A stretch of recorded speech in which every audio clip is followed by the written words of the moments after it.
সকলোকে স্বাগতম জানাইছো মই ৰবুল আমিন আজিৰ ভিডিঅ'ত আলোচনা কৰিব গৈ আছো এনসিটি ম্যাথমেটিক্স ক্লাস 9 ৰ এক্সাৰসাইজ 6.1 ৰ কোৱেশ্চন নম্বৰ 2 ৰ বিষয়ে সো ইয়াৰ আগৰ ভিডিঅ'ত আমি কোৱেশ্চন নম্বৰ 1 ৰ বিষয়ে আলোচনা কৰিছো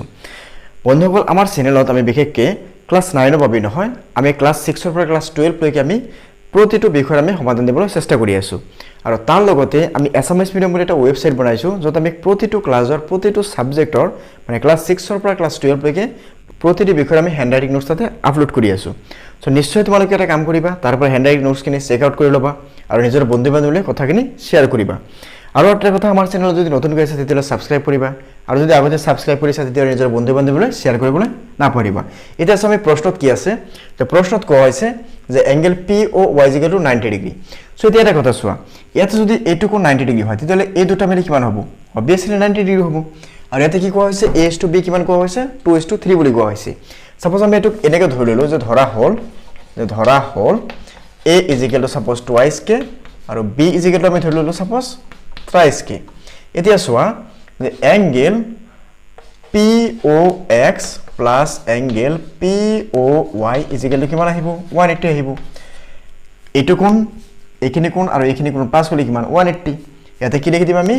ৰৈখিক জোড়িয়া কোণ লিখি দিম তো লিখিলো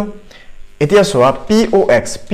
ত কি আছে ইয়াতে দুটা কোণ আছে ইয়াতে এটা কোণ আছে আৰু ইয়াতে এটা কোণ আছে সো আমি এনেকৈ লিখিব পাৰিম POM plus MOX সো আমি ইয়াতে লিখি দিম angle POM plus angle MOX লিখিলো আৰু ইয়াতে কি আছে POY মানে কিমান আছে 90 ডিগ্ৰী সো 90 ডিগ্ৰী = 180 ডিগ্ৰী তো এতিয়া চোৱা POM মানে কি POM মানে ইয়াতে কিমান আছিল A আছিল আৰু MOX মানে কি আছিল B আছিল সো ইয়াতে A প্লাস ইয়াতে B লিখিলো আৰু ইয়াতে 180 ইয়াতে কি আছে প্লাস 90 আছে হোবাৰ লিখিব -90 হৈ যাব হৈ গল -90 এতিয়া চোৱা A আৰু B ইয়াত কি আছিল টুৱাইস k আৰু B ত কি আছিল থ্ৰাইস k ইয়াতে 180 ৰ পৰা 90 মাইনাস কৰি কিমান আহিব 90 তেতিয়ালে ইয়াতে দুটা প্লাস কৰি কিমান আহিব 5k = 90 এতিয়া 5 টো কি আছে k লগত ইনটু হৈ আছে সো হোবাৰ গলে কি হ'ব অবিয়াসলি ডিভাইড হৈ যাব সো ইয়াতে k = কিমান আহিব 90 divided by 5 তাৰ মানে 90 যাব 5 ৰ মাজত 18 times therefore A = কি আছিল টুৱাইস k তাৰ মানে 2 * 18 = 36 আহিব আৰু B = কিমান আহিব থ্ৰাইস k that means 3 * 18 so 3 * 18 কৰিলে কিমান আহিব 3 × 24 ৰ 4 এতে কিমান আহিব 54 আহি যাব আহিল এতিয়া মই কি কৈছে ইয়াতে c ৰ মান উলিয়াব লাগে সো চোৱা c ৰ মান যদি আমি উলিয়াব যাও এইটো কোণ আৰু এইটো কোণ পাস কৰিলে কিমান আহিব 180 ৰৈখিক জোড়িয়া কোণ ইয়াতে লিখিম আমি লিখে এংগল MOX প্লাস এংগল ইয়াতে কি হ'ব XON = 180 সো ইয়াতে লিখি দিয়া ৰৈখিক জোড়িয়া